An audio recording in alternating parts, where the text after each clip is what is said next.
اللہ ہی اللہ کیا کرو، دکھ نہ کسی کو دیا کرو، جو دنیا کا مالک ہے نام اسی کا لیا کرو۔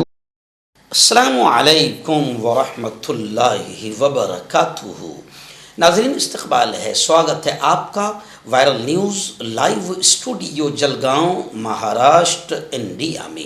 میں آپ کا میزبان مفتی محمد ہارون ندوی۔ جی ہاں، مہاراشٹر کے لاتور ضلع میں ایک شہر ہے نلنگا میں مدرسہ عبداللہ ابن عباس رضی اللہ تعالی عنہ مفتی رضوان صاحب کا جو ادارہ ہے نلنگا میں، اس کا سالانہ جلسہ گزشتہ کل بہت پیارے انداز میں ہوا۔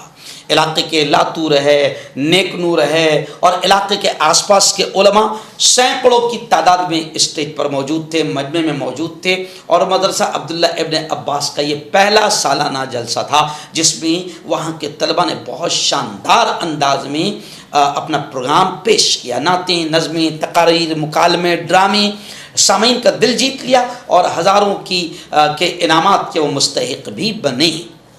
غالباً مفتی لئیق صاحب جو وہاں کے عالم دین ہیں، علاقے کے بڑے عالم ہیں، انہوں نے اس اجلاس کی صدارت فرمائی۔ ایسے مفتی معیز الدین صاحب جو قاسمی ہیں، انہوں نے بھی مختصر 10 منٹ اس جلسے میں خطاب فرمایا، اور پھر آخر میں 1.5 گھنٹہ تعلیم کی اہمیت، مدارس کی حفاظت اور اصلاح معاشرہ کے عنوان سے میرا بیان ہوا۔ ان لوگوں نے بڑا پیارا انتظام کیا تھا، ایک ٹینٹ جس میں سینکڑوں ہزاروں عورتیں، ان کے لیے بھی انتظام بہترین، ایک طرف مردوں کے لیے انتظام، اور بہت ہی فلی مینجمنٹ کے ساتھ میں یہ پروگرام بڑا کامیاب رہا۔ نلنگا والوں نے جس انداز میں محبتیں مجھے دی اور جس انداز میں انہوں نے استقبال کیا، سواگت کیا، میں نلنگا کے تمام ساتھیوں کا استقبال کرتا ہوں، اور نلنگا والوں سے اور آس پاس کے تمام گاؤں والوں سے اپیل کرتا ہوں کہ مدرسہ عبداللہ ابن عباس کا بھرپور تعاون کریں، کیونکہ یہ مدارس دین کے، ایمان کے، اسلام کے قلعے ہیں۔ ان کی حفاظت، ان کا خیال رکھنا، ان کا ہر طرح سے تعاون کرنا ہماری آپ کی سب کی ذمہ داری ہے۔ خیر، نلنگا کا یہ اجلاس بے حد کامیاب ہوا۔ یہ ہے سر، ہم کیا کہہ رہے ہیں کہ ان مدرسوں کے ذریعے سے آپ اسکول کالج بالکل پڑھاؤ، لیکن ہم آپ سے کہتے ہیں کہ ان مدرسوں کو آپ معمولی مت سمجھو، غیر ضروری مت سمجھو، اور مدرسے کی تعلیم کو آپ صرف یہ مت سمجھو کہ حافظ جی بنے گا، مولانا بنے گا، امام صاحب بنے گا۔ سنو سنو سنو سنو، اگر تمہارا بیٹا حافظ بنے گا، میری بیٹیاں تم بھی سنو، اگر تمہارا بیٹا حافظ بنے گا یا تمہاری بیٹی حافظ بنے گی تو اس کی ڈگری کیا ہوگی؟ اب سنو، دل خوش ہو جائے گا۔ حافظ کی ڈگری کیا ہوگی یہ سنو، اگر تمہارا بچہ، تمہاری بیٹی حافظ قرآن بنتی ہے تو سنو، آپ کے اور میرے لاڈلے نبی نے حافظ جی کے بارے میں کیا کہا؟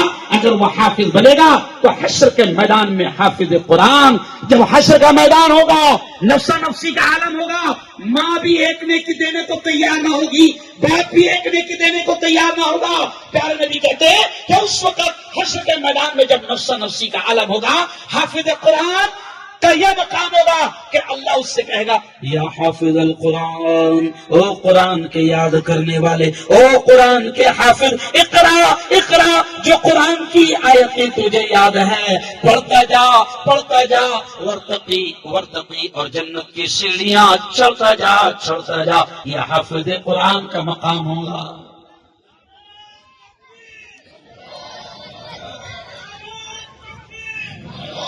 یہ حافظ قرآن کا مقام ہوگا۔ اللہ حافظ جی سے یہ چھوٹے چھوٹے بچے جو عبداللہ بن عباس سے حافظ بن رہے ہیں، ان کو اللہ بلائے گا اور کہے گا، اللہ او حافظ جی، وہ جو آیتیں تجھے یاد تھی، وہ جو آیتیں تو نماز میں پڑھتا تھا، وہ جو آیتیں جو تو تراویح میں پڑھتا تھا، وہ آیتیں جو تو مدرسے میں پڑھتا تھا، اللہ کہے گا وہی آیتیں میری کتاب کی جو تجھے یاد ہے، پڑھتا جا، پڑھتا جا، اور جنت کی سیڑھیاں چڑھتا جا، چڑھتا جا۔ یہ اللہ کہے گا۔ میں ہنستے ہنستے کہتا ہوں، مولانا ڈاکٹر صاحب سے نہیں کہیں گے اللہ نے، او ڈاکٹر صاحب انجیکشن دیتا جا، دیتا جا۔ ارے بولو، ارے بولو بھائی، ڈاکٹر صاحب سے نہیں کہیں گے اللہ میاں کیوں ڈاکٹر صاحب انجیکشن دیتا جا جنت کی سیڑھیاں چڑھتا جا. یہ مقام کسی ڈاکٹر کو نہیں ملے گا. کیوں؟ وکیل صاحب نے جھوٹ بولے. کیوں؟ تو یہ کہا جائے گا ان سے او وکیل صاحب جھوٹ بولتا جا. کیوں نہیں؟ اس نے اپنی وکالت کا صحیح اگر استعمال کیا، مظلوموں کو چھڑانے کا کام کیا، اللہ اس کو بھی عزتوں سے نوازے گا. لیکن میں آپ کو سمجھا رہا ہوں کہ حافظ قرآن کو آپ معمولی مت سمجھو. او میری بہنوں، او میری بیٹیوں، اگر تمہاری نسلوں میں کوئی بچہ حافظ بنتا ہے تو حافظ جی کو یہ مقام ملے گا کہ اللہ کہے گا پڑھتا جا اور جنت کی سیڑھیاں چڑھتا جا. اور سنو اگلی بات، حافظ جی کی ماں کو اللہ کیا مقام دے گا، حافظ جی کے باپ کو اللہ کیا مقام دے گا. پیارے نبی نے فرمایا کہ حافظ جی کی ماں کو اللہ، حافظ جی کے باپ کو اللہ نور کے ممبروں پر بٹھائے گا. کہاں پر بٹھائے گا؟ زور سے کہہ دو سبحان اللہ. ابھی آپ نے کرسی پر بٹھایا ہم کو، بڑی خوبصورت کرسی.